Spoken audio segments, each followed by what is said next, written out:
Hello friends, welcome to the opening night of the Transitions Film Festival.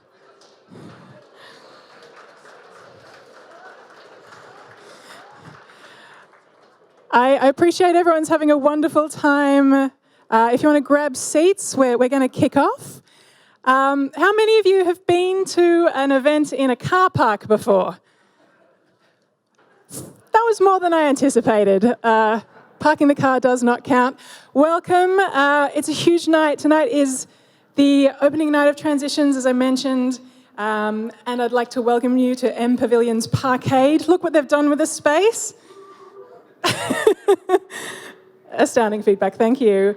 And this tonight is the world premiere of Environment Victoria's Beyond the Burning. Huge congratulations to the team.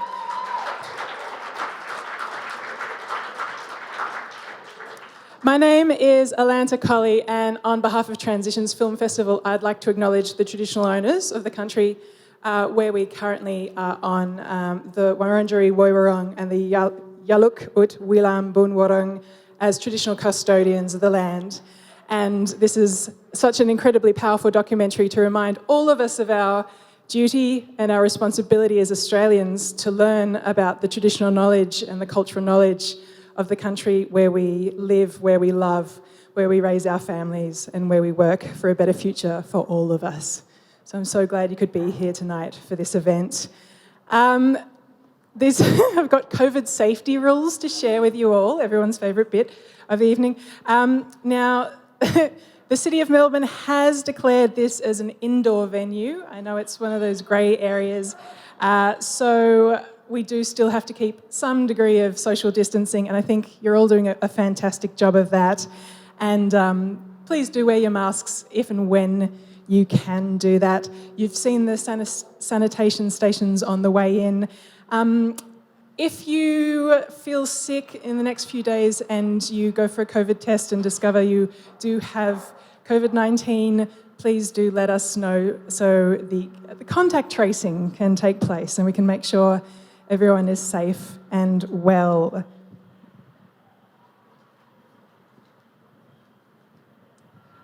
So we're in a very interesting time in the world right now. Transitions Film Festival has gone almost entirely online, which I think makes tonight even more special that you could all be here with us for the one online event.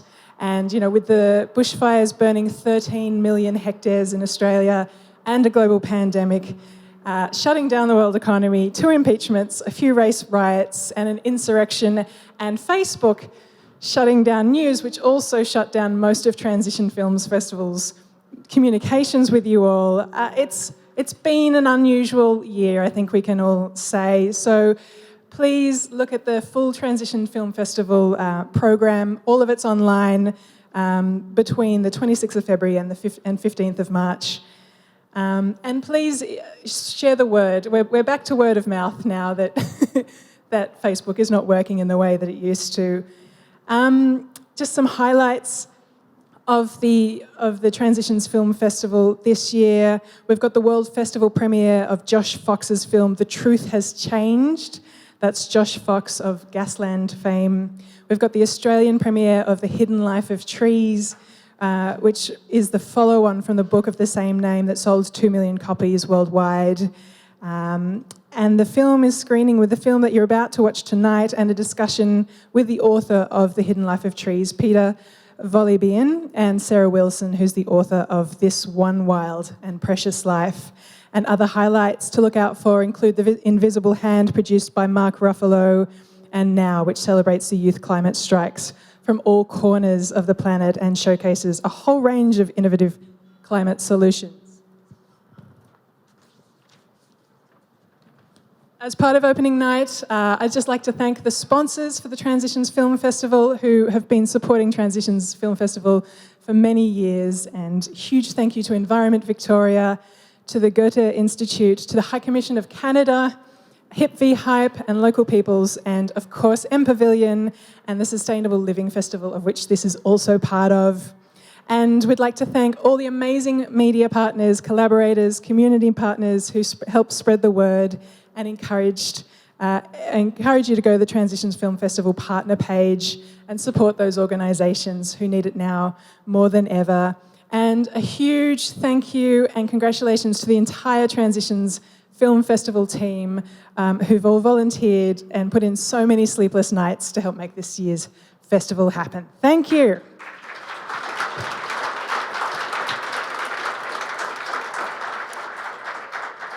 So tonight, while the sun is still setting, we're going to have the panel discussion first, after we have a Welcome to Country with Uncle Bill Nicholson, and then we'll show the documentary. And you're welcome to mingle in the car park for as long as your heart's desire, up until 10 p.m. Then we should all go home and get warm. So without further ado, Uncle Bill, I'd like to welcome you to do a Welcome to Country. Please welcome Uncle Bill.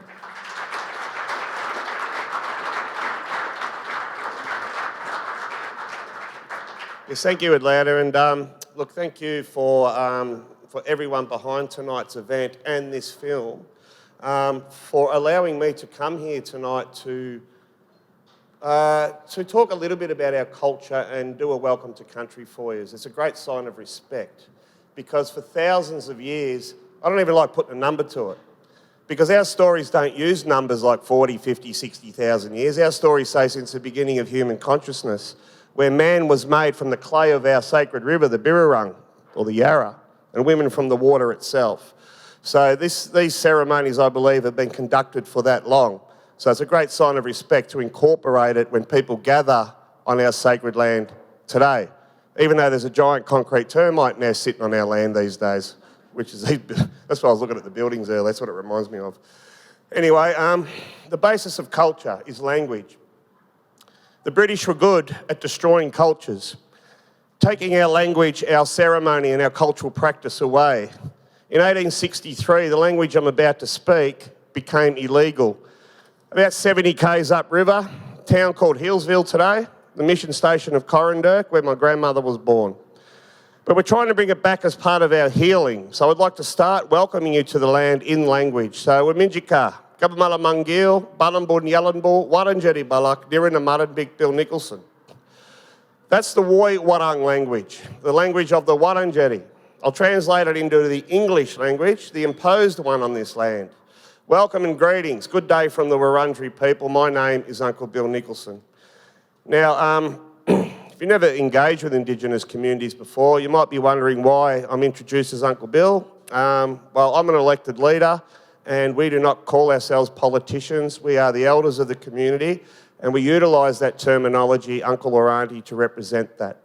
So I would like to acknowledge my elders past for the thousands of years of caring for this land. When the British came up, Naram Naram Geelong Corio, which is now called Port Phillip Bay, they noted the condition of this landscape being a giant parkland, basically. They used many descriptions, but the land was a giant park, managed expertly by my elders. We all benefit from this land today. So I'd like to acknowledge my elders for a couple of reasons. For my culture, my identity, and my family would not even be breathing on this land without them, my survival. I'd also like to extend my acknowledgement to what I call our cultural leaders of today. I don't say elders future, because traditionally you've got to earn your right to speak. So I'd like to acknowledge all our cultural leaders today who have already done it, of all age groups, who are proud and passionate of their history, their culture, and want to break down a lot of barriers to create true, what we call in language, Jindi Warabak, reconciliation or unity. I'd also like to acknowledge something, if you went to school in this country, you probably don't know anything about this, but as soon as you cross that Westgate Bridge, all the family groups out that way towards the Werribee River, up to Sunbury, Lancefield, and across anything apart from the Birrarung catchment, all the family groups or clans are gone in what we call the Forgotten Frontier Wars. There might not have been physical wars down here, there was around the rest of the country, but many men, women and children who fought for their land and had the responsibility to country are no longer with us. All the clans out that way. I'd like to acknowledge each and every one of those clans that are no longer with us today. So I'd also like to acknowledge I do have a kind of special connection to the Gunai-Kurnai mob. I'd like to acknowledge their input and their sharing of knowledge for this very special film. My connection relates to my kids and so forth, but for Aboriginal people to actually even know any knowledge and then have the ability, I guess, to share it for the benefit for all of us, both now and into the future, I'd like to acknowledge them, because it was something that I was thinking about quite a lot when these horrible fires were going on. Yes, human life is the #1 priority. We don't want to lose any human life. But culturally, it's the environment, it's the animals. Traditional culture says this, that we are not above the environment around us. We are part of it. We are equal to it. So when the environment hurts, so do we. And I'd like to acknowledge the people behind tonight's film for bringing this to the fore in an educational way, because it's something I never really heard much in the media or anything really concerning the impacts on our very special and sacred plants, animals and landscapes. Now, in our stories, just over here at the river, our Bunjil, our creator, gave us what I call the 3 L's. He gave us the land to care for, he gave us life to enjoy, and the laws to live by. Creating a culture of efficiency. Today, a lot of us work full-time to sustain our families. We're working almost twice as hard as my ancestors ever even dreamed of, because the land was managed in such a way, and everyone played a part of helping each other and knew their connections to one another and their responsibility to one another. That responsibility I'd like to extend to each and every one of you listening to me tonight. And no doubt the message from the film will also will show this. But it's not just the Indigenous people's responsibility these days to care for land, understand what land needs, understand what community needs, both now and into the future. I think we've just ticked over the 3% mark in the Australian population. So who could do more, 3% or 97%? So the non-Indigenous people listening to me right now, I'd just like to say we all have a responsibility to this land. You know, science, local people, farmers, Aboriginal knowledge keepers, we need all that knowledge bounded together for the future of this country. There's 2 things this country struggles with concerning, I suppose, future sustainability. It worries me a lot. 2 things that we need to grow food, water and soils. This country they say Antarctica's the driest continent on the planet. We all know water's down there, it's just frozen. This is the dry one. And our soils, as soon as you cross the Great Divide, our soils start dissipating. You know, so we probably in this country will have more probably concerns concerning future sustainability than most around the world.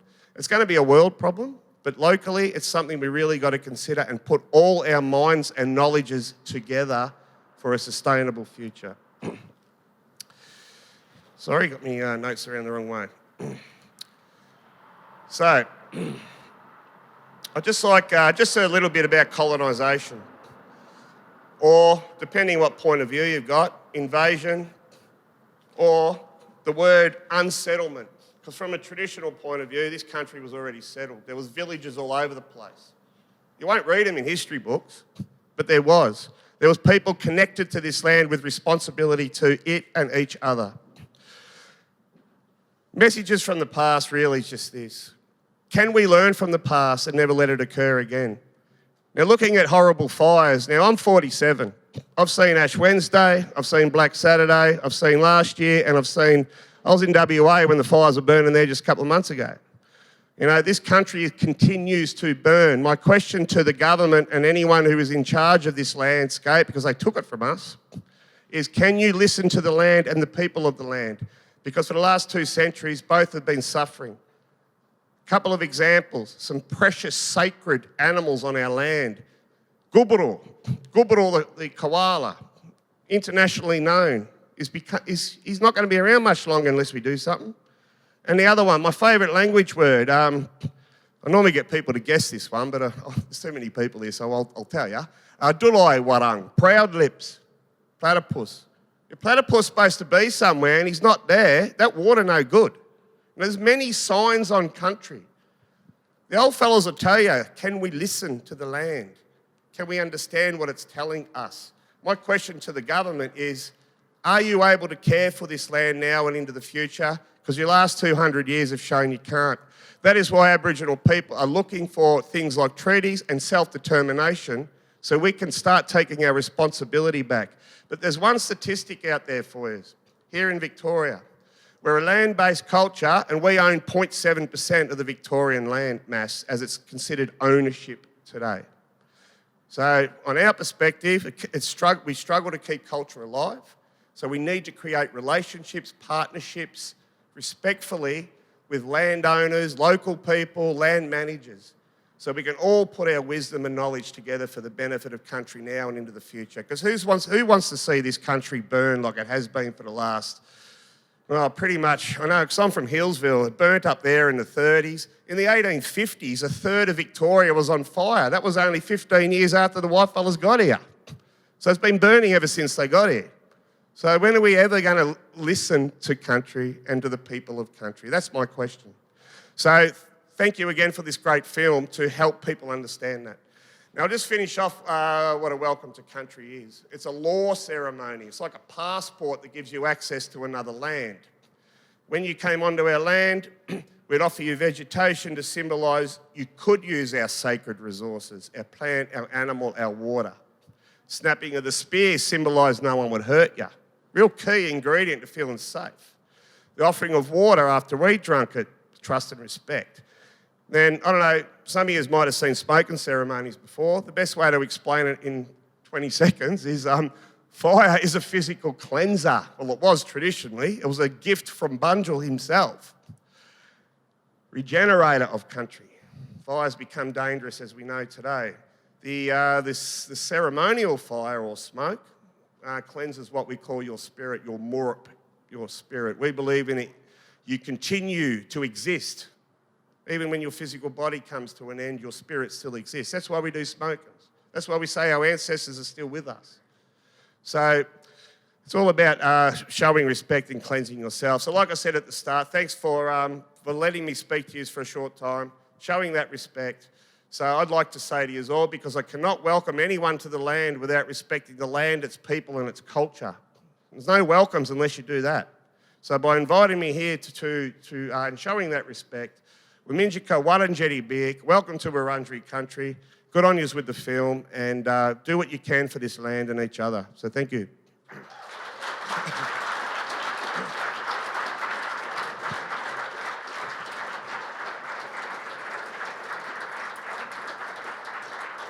Thank you so much, Uncle Bill. An event always feels better and special when Uncle Bill has welcomed us to country. We're going to move on to the panel now. I'm going to invite each of the panellists up and introduce you to them as they come up. Jan Gilbert, please come on up. Now, Jan is a Malakuta resident whose home... Why don't you grab the pink seat? Malakuta resident whose home was burnt down in the fire, and Jan is a fearless voice for the environment in the media. Laura Melville. Hello, Laura is a Latrobe Valley community organiser at Environment Victoria and was in East Gippsland during the fires and works with communities in the Latrobe Valley to transition beyond coal. James Norman, please come on up. James is the scriptwriter and the interviewer on the film and is a Melbourne writer, media manager and climate activist, and wrote a wonderful biography on Bob Brown, is right? Yep. And Greg Foister, last but not least, is the content manager at Environment Victoria and the producer of the film. Can I have a round of applause for our panellists?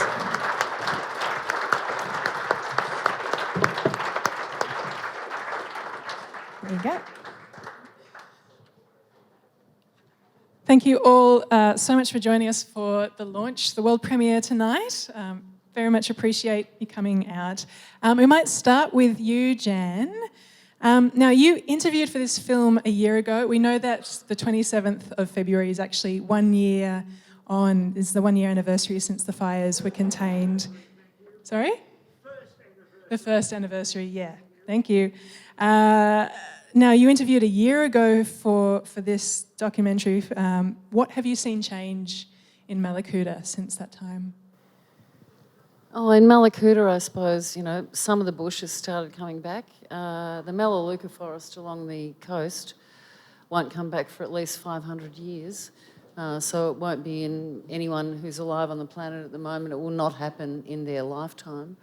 That forest was probably 300 or 400 years old. So we don't have as many koalas. We certainly don't have as many kangaroos. We don't have as many of anything, actually. Even birds. Mallacoota is an amazing place for birds. So through our local Facebook pages, people were, especially just after the fires, were posting, "Oh, I saw a blah, blah, blah," because, and even, sacred kingfishers, we've seen 2 since the fires. So they're generally not a common, but a regular coastal bird. And we've seen 2 in a bit over 12 months. So, and there are lots of things that just didn't come back, won't come back. And I want to acknowledge Uncle Bill's Welcome to Country, because the only way in Australia, as an ecologist, and my colleagues who are ecologists and friends, we all know, we've been watching the impacts of climate change for 15 years, so on all of the species we study, and the only way we are ever going to get to a point in this country where we can actually manage it well is to include Aboriginal people in that and listen to their wisdom, because that it could be anything up to 120,000 years ago that Aboriginal people arrived here, and as Uncle Bill says, we don't know how long ago it is. It keeps getting longer and longer and longer. So, but the biggest point is that in 235 years, we have managed to absolutely decimate this country. Its waterways, we've turned all of our waterways into drains, we've turned our ocean into a dumping ground. I'm a marine ecologist, so that's obviously my favourite place to be. And for 15 years, I have watched, plastic ingestion in seabirds, in turtles, in all sorts of different animals. I don't eat fish because you can guarantee it'll have microplastics in it.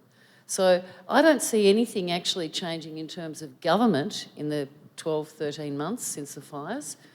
And that's one of the things I'm incredibly frustrated about. We don't have, our land cannot sustain another fire like that.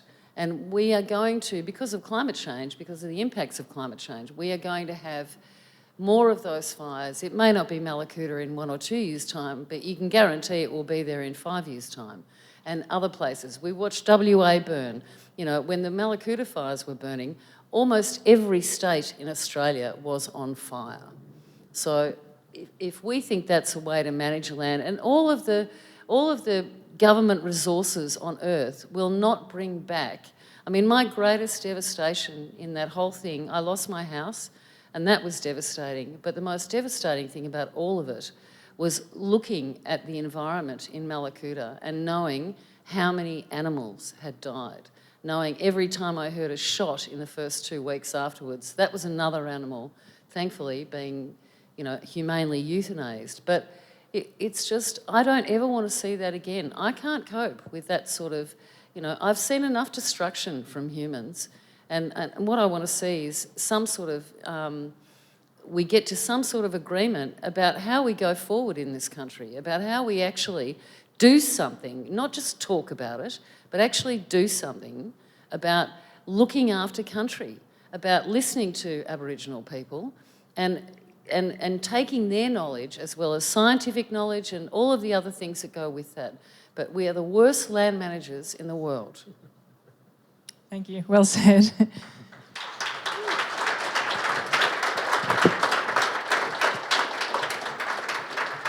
Jan, I just wanted to follow on from that. You mentioned in the 12 to 13 months since the fires, you've seen inaction from the government. How about from the community? What response have you seen on the ground from the community? Oh, look, I think most people in Mallacoota live there because they love the natural environment. Like everywhere in Australia, we have our very small vocal minority who, read the Herald Sun or the Daily Telegraph or whatever. But I think the majority of people in Mallacoota, this is one of the reasons why in Mallacoota we set up our own recovery committee. So it went through the Victorian Electoral Commission, and we elected our own committee to look after recovery in Mallacoota because we knew that the Victorian State Government or East Gippsland Shire Council were not going to do anything in our favour. So that's, it's a slow process, and East Gippsland Shire Council and Bushfire Recovery Victoria held up the trajectory of that organisation in a whole lot of bureaucracy that didn't really need to happen. But the one thing about people in Mallacoota is they're incredibly determined, they're incredibly independent, self-reliant. Everybody there has a veggie garden, they have fruit trees. Really, there's only 2 small supermarkets, so if they don't have what you want, you've got to grow it yourself. So it is that sort of community where they are just a really self-reliant bunch, and we will just keep pushing until we get what we want for the community. That's so great to hear. And just finally, what gives you hope? I mean, some of what you've shared about the losses from the fires are beyond our human capacity tends to think in terms of a lifetime, and you're talking about things that will not return for 6 lifetimes. But what gives you hope? What keeps you going in terms of the future for fighting fires and climate change? Well, I don't have a lot of hope in governments fighting climate change, I've got to say that. But I do want to say that, unfortunately, because of COVID, COVID sort of hijacked the whole attention on climate change that came after the fires, not just in Mallacoota but everywhere along, in Australia. But I do want to say that both of those catastrophes in 2020 are human-induced. So we had bushfires fuelled by climate change, their intensity. The windows in my house melted from the outside, from the inside out. So it had to be over about 2,000 degrees because that's the temperature at which glass melts. And that it was literally falling down the Hebel bricks. So we've had bushfires fuelled by climate change, and we've had a pandemic that is actually fuelled by humans' total disregard for native ecosystems, for wildlife. We get animals in wet markets that would never come together naturally in the environment.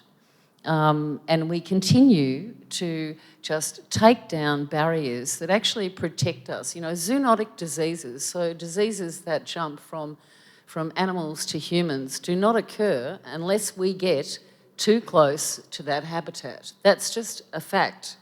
So we don't have anyone to blame but ourselves for the garbage year that 2020 was. And I really wish people, when we go to the next election, will remember that. Will remember that 2 of the major political parties are not interested in doing anything to save this country. It's going to take, as Uncle Bill said, a real cooperation between Aboriginal and non-Aboriginal people and communities working together. And basically, people, you do have power. It's whether or not you get up off your backside and do anything. Well said.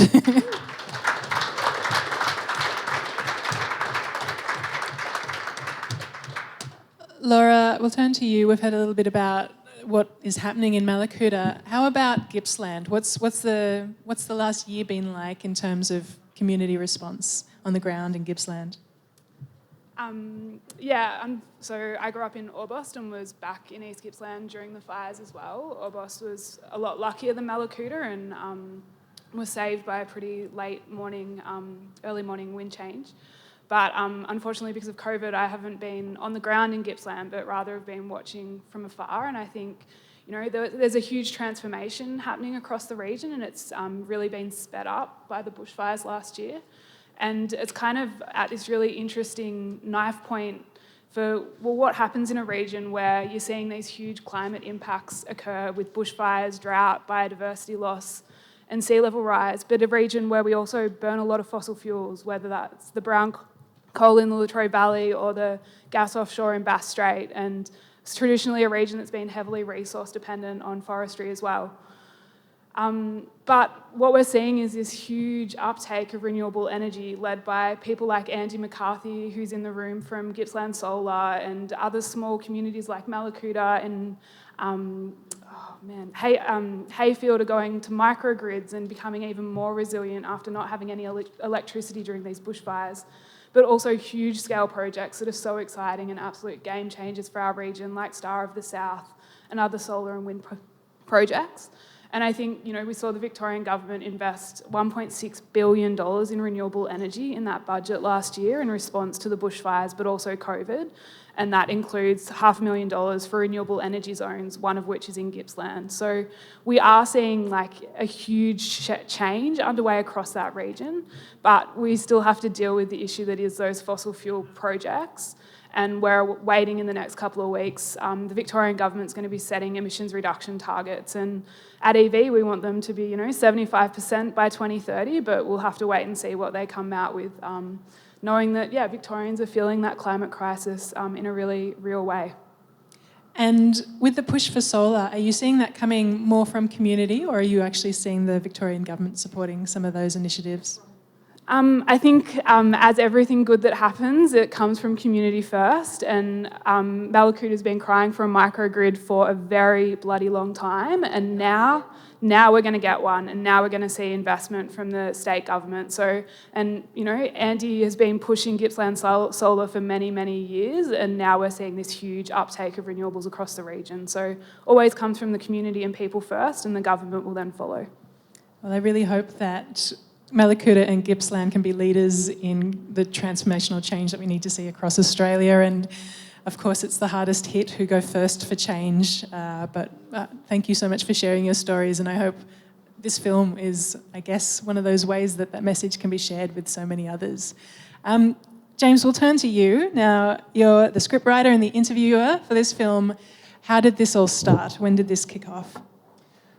Yes, so it basically last summer, when we were all witnessing, the apocalyptic fires that were happening, I think Environment Victoria realised they really need to do something pretty dramatic to respond. And so Greg actually just called me and said, we've started a project, the Bushfire Storytelling Project, and the whole plan behind that was just to try to get as many of those sort of authentic stories out as we could. So that started with just contacting local people, and I think in total we spoke to or connected around 60 people in East Gippsland to the media. And so that the first phase of this project was really just getting some of those stories out into the mainstream media. So, we got a whole lot of articles into places as disparate as the Herald Sun and, onto the 7:30 report and even the New York Times and, all over, trying to capture some of those stories that weren't being told for whatever reason, that the mainstream media had missed and to get them out. And then at one point, it expanded, and Greg contacted David, the director of the film, and said, well, let's turn some of these stories into films. And so we made a couple of short films, 3 short films before this. And the film you're going to see tonight is actually, we brought all those tried to bring all those threads together. The first series of interviews were done sort of before the COVID lockdowns. And then we went back and were able to sort of, I suppose, create the arc of the story to show that was, initially you're seeing the raw responses to the fires and the trauma, and then you're seeing some stories of recovery and, how people have actually, created something positive out of that devastation. So, yeah, I do want to actually take that opportunity to thank Jan and to thank all the people in the film who were just so incredibly open and courageous, I think, just to share their stories and trusting, I guess, just to share those stories with me and with us. That's really what made the film. And so I don't want to say too much more because I think the film itself is going to tell those stories. Well said. Well, I'll throw finally to you, Greg. Now you have a message to share from one of the wildlife carers who couldn't be here tonight. Is that right? Yeah, so first of all, I want to say thank you to Lord Mayor's Charitable Foundation, which funded the film and never would have been possible without that support, taking a punt on this project. So one of the people who we invited for the panel is Rina Gabarov, who's a field ecologist and wildlife carer based in Goongerah.